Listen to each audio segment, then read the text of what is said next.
Kian! It's over! He's done it again! Unbelievable! Oh, straight into the roof of the net. Nice one. Straight down the middle. So a good performance from both teams here today. I am Rupha Ramani and you're watching Firstpost. Let's get the show started.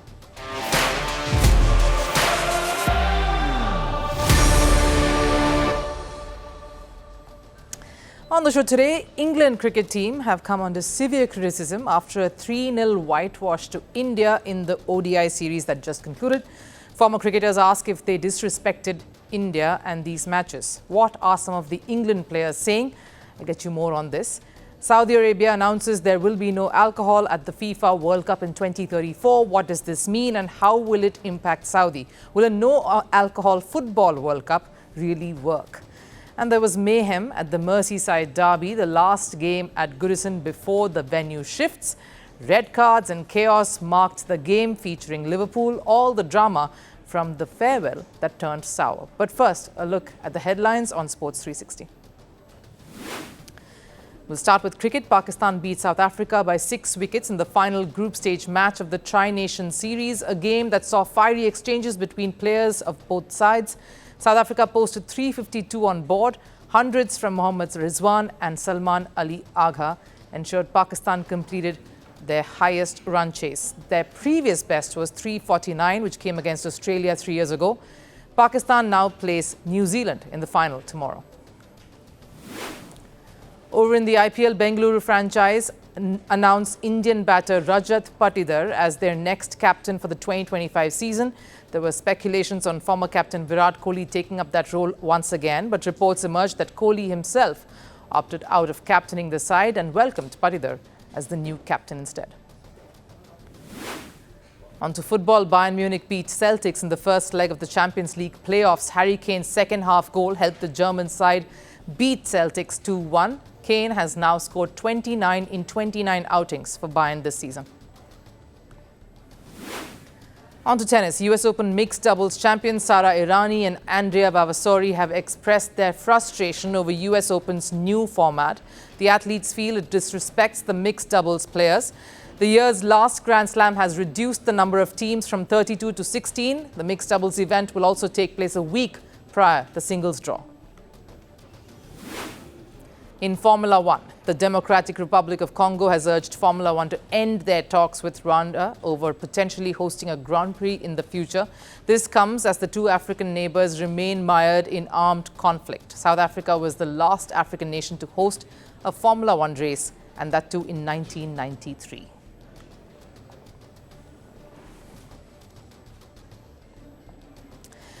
The England cricket team has been whitewashed by India 3-0. The third and last one-day international took place in Ahmedabad yesterday, and that's the scoreline that England will head into an ICC event on the back of.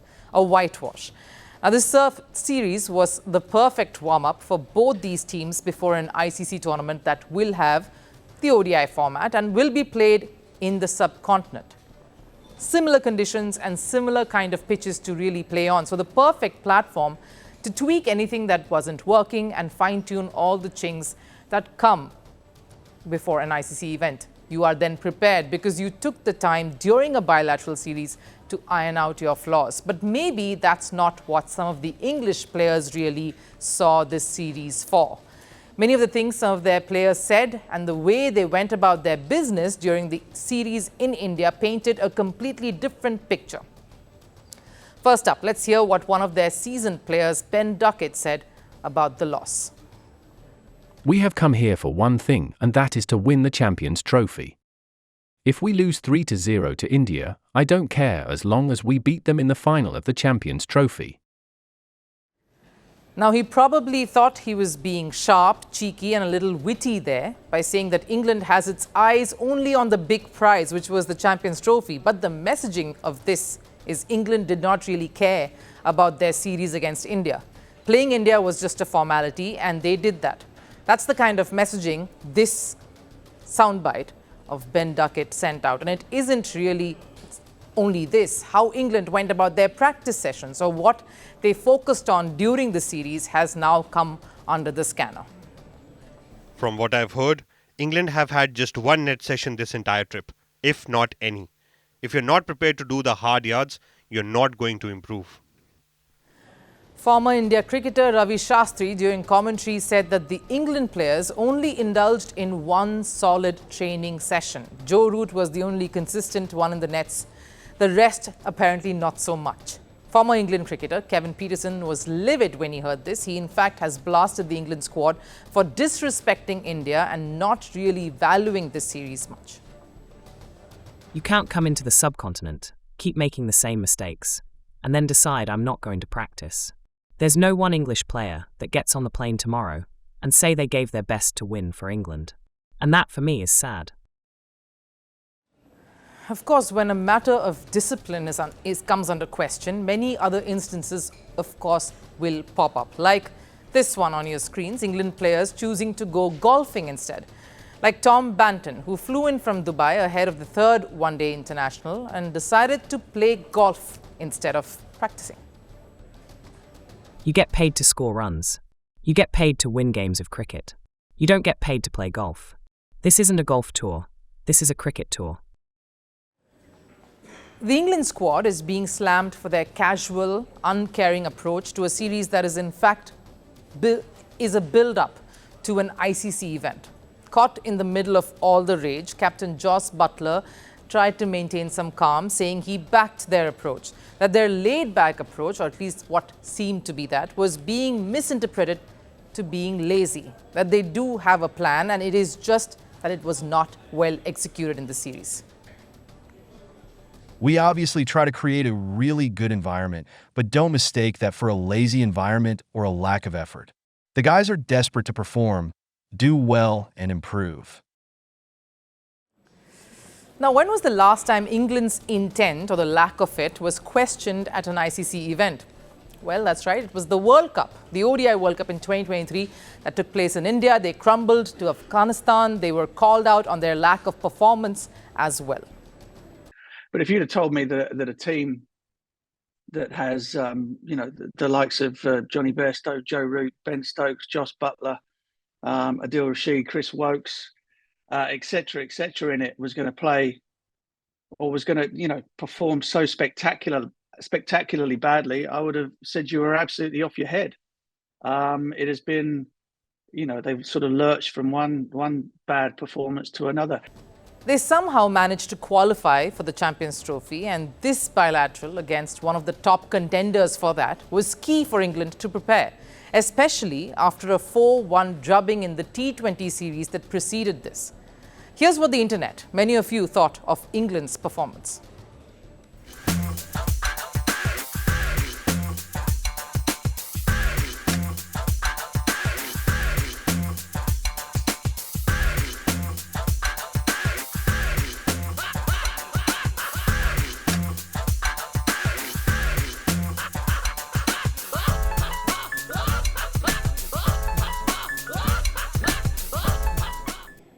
Yes, a lot of you wisened up to that. In fact, even catching Ben Duckett on a similar faux pas he had admitted during the Test series against India earlier, where he credited pass ball for Jaiswal. But yes, England choosing not to play any warm-up matches in the ICC Champions Trophy means they will head straight into the tournament mode, and their campaign opener, which is on the 22nd of February, comes against Australia in Lahore. It doesn't get bigger than that. How that game pans out ought to set the tempo for an English side that has never won the Champions Trophy. FIFA World Cup 2034 being awarded to Saudi Arabia was a call that put both FIFA and Saudi in the spotlight. For various reasons, Saudi's history with women's rights, their past with human rights violations, both questionable. When FIFA announced them as the host, it drew heavy backlash globally. Now, Saudi Arabia's ambassador to the United Kingdom has kicked up a fresh storm. The official said there won't be a drop of alcohol in the entire nation during the World Cup in 2034. Plenty of fun can be had without alcohol. It's not 100% necessary. And if you want to drink after you leave, you're welcome to. But at the moment, we don't have alcohol. Rather like our weather, it's a dry country. The ambassador says you don't need alcohol to have fun. Yes, I agree. You don't need to be intoxicated to enjoy a good sporting contest and an event, right? Fun is subjective and hence works both ways. The sport we are talking about here is football, and the event, a World Cup, one of the biggest sporting spectacles that will be attended by thousands of fans from 48 countries, majorly from various parts of South America and Europe, where football and alcohol are pretty much allies. It's a tradition that has been followed for decades, pre-game, post-game, and of course, during the celebrations. So clearly, this won't sit too well with those who are used to this tradition. And I understand that the Middle Eastern nation has their own reasons for keeping the event alcohol-free. The country is driven by religious rules and their beliefs. It's home to the Mecca, which is considered the most sacred shrine in Islam. But before they even bid for the hosting rights, they were aware of what football truly represents. Because this isn't the first time the availability of alcohol has been a concern during a World Cup. In the last edition of the tournament in their neighboring country, Qatar, alcohol was a major talking point then too.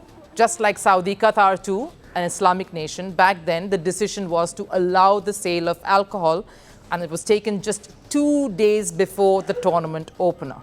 In the end, fans and spectators were able to purchase alcoholic drinks in hotels and designated fan parks. And this happened only after many voices raised objections and threatened to boycott the tournament entirely. Maybe Qatar realized if they continued to be rigid, fans would not even attend the World Cup. And if these fans do not travel, what's the point of hosting the tournament anyway?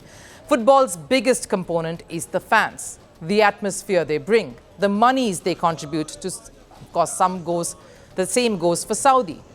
The country is hoping to establish itself as a sporting nation, to draw the global audience to their country and be wowed by what Saudi has to offer.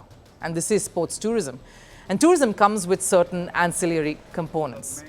But the larger issue is Saudi has invested millions to step into every possible sporting venture, like paying close to $16 million to women's tennis governing body, the WTA, to host the season-ending finale, or organizing the tennis exhibition tournament like the Six Kings Slam, for example, a tournament which saw participation from the biggest names in the tennis world: Rafael Nadal, Carlos Alcaraz, Novak Djokovic, and Yannick Sinner. Again, big bucks to invite all these stars, and each of the participants were guaranteed $1.5 million, and the winner, Yannick Sinner, took home a whopping $6 million, almost double the amount of any Grand Slam. In football too, they invested heavily by attracting star players like Cristiano Ronaldo, Karim Benzema, Sadio Mane, to name a few, to be part of their league. And the final stop in their footballing ambitions is a successful FIFA World Cup. Anything less than what Saudi is promising would be considered a failure in the football world. And the concern here isn't just about the alcohol. What this reluctance to provide alcohol highlights is Saudi's hardline approach to stick to their beliefs, basically following the culture that they believe in. Everyone has their own culture. We're happy to accommodate people within the boundaries of our culture, but we don't want to change our culture for someone else. The question here is not changing your own culture so much as accommodating other cultures. How you can play a good host to a tournament that is a global phenomenon. And then there is, of course, the other aspect of their culture that has often come under the scanner, like when they arrested a Saudi model named Khulud for wearing a skirt and a crop top in 2017. She was later released when Khulud said the video was posted online without her knowledge. It's incidents like these that not only raise questions over Saudi's culture, but would make traveling fans and partners or spouses of footballers wary of just how much freedom they would truly enjoy while watching a World Cup. Now, it's no alcohol during the World Cup. Will it be no shorts and skirts to be worn unless you're playing football? Sounds strange, doesn't it? I understand the phrase, my house, my rules, but this is a global event, and one of the reasons why hosting a World Cup is a big deal is because it is a way to showcase a country to the world. Sports is the currency for bigger goals. So how far can Saudi afford to push the envelope when it comes to playing host? Because this is a FIFA event, and that comes with certain prerequisites. How long a rope can the governing body here, FIFA, deal to Saudi in this regard? which is why it isn't so much about the no alcohol policy than the adamancy of not accommodating or accounting for other views. What do you think?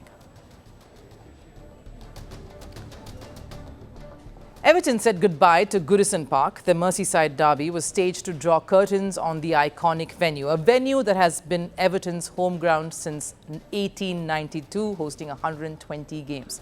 The final showdown lived up to all expectations. 4 goals, 4 red cards and an injury time equaliser that will go down in history books. Because what followed after that goal was a pitch invasion, fan confrontations and tempers flaring. Absolute and utter mayhem in what was a dramatic farewell to Goodison Park. Our next report tells you how. Football rivalries make the sport exciting. But what keeps the fans intrigued is a derby fixture, a game between two clubs from the same city. Because this is a matchup between fans who are divided on the most basic things: regional preference, personal beliefs, or even food. One such fixture has been the Merseyside Derby, the Liverpool and Everton rivalry, which is more than 130 years old, the final chapter of which took place at the Goodison Park, Everton's home ground, as the club would now be moving to a 52,888 seat capacity venue at Bramley Moor Dock, which will host the next chapter of this iconic matchup. For fans though, the final showdown at Goodison Park held massive significance, and the game had it all.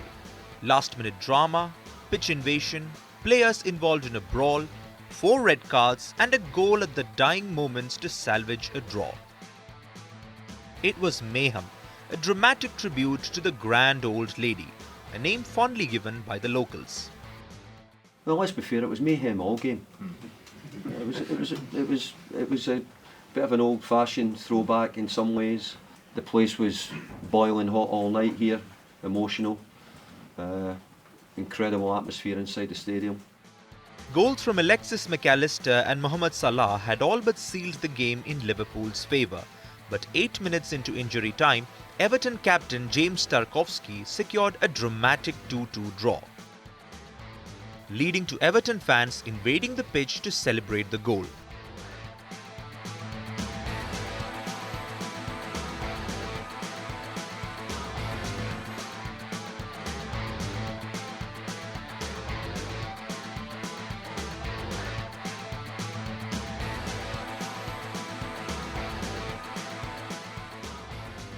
But the action did not stop there. The real drama began after the final whistle. Everton midfielder Abdoulaye Doucouré celebrated the draw in front of Liverpool's fans, and Liverpool substitute Curtis Jones did not take too kindly to that act.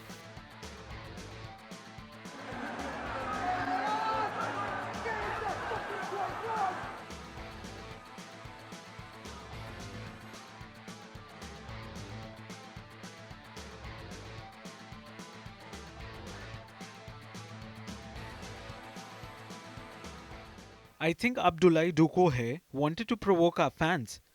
Curtis Jones didn't think it was the right thing to do. And then you know what happens if there's a little tussle. And it wasn't just the players who brawled. Liverpool manager Arne Slot and his assistant too joined in the party. Slot reportedly shook the hand of referee Michael Oliver rather aggressively, following which Doucouré and Jones were shown double yellow, resulting in red, while Slot and his assistant got straight reds. Because of this mayhem, Slot couldn't even address the media. The Premier League rules forbid a manager or player who is red-carded from attending any press briefing after the game. Slot would be pretty miffed with Liverpool failing to increase a 9-point lead at the top. But such were the scenes at Goodison Park. No explanation from Slot or any player would truly sum up the emotions. You had to be there to feel it. An iconic end to an iconic part of the derby at Goodison Park. But this surely isn't the end of it.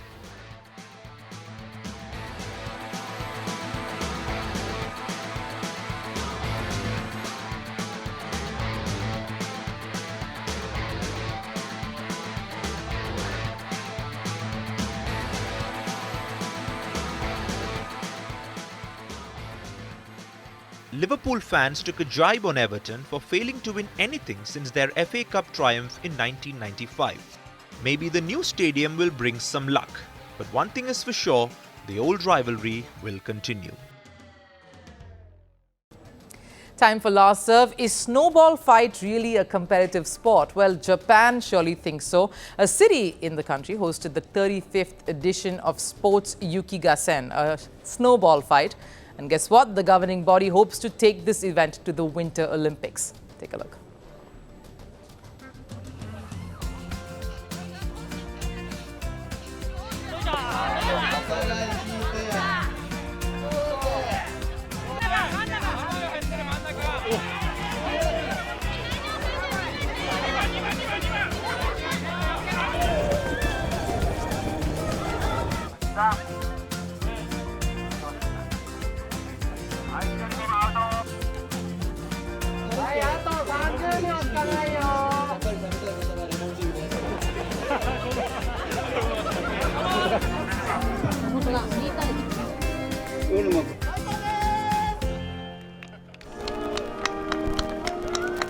That's quite an interesting sport there. Trust Japan to come up with something revolutionary. But that wraps it up here on First Sports. I'll of course see you again tomorrow. Till then, take care. Bye-bye.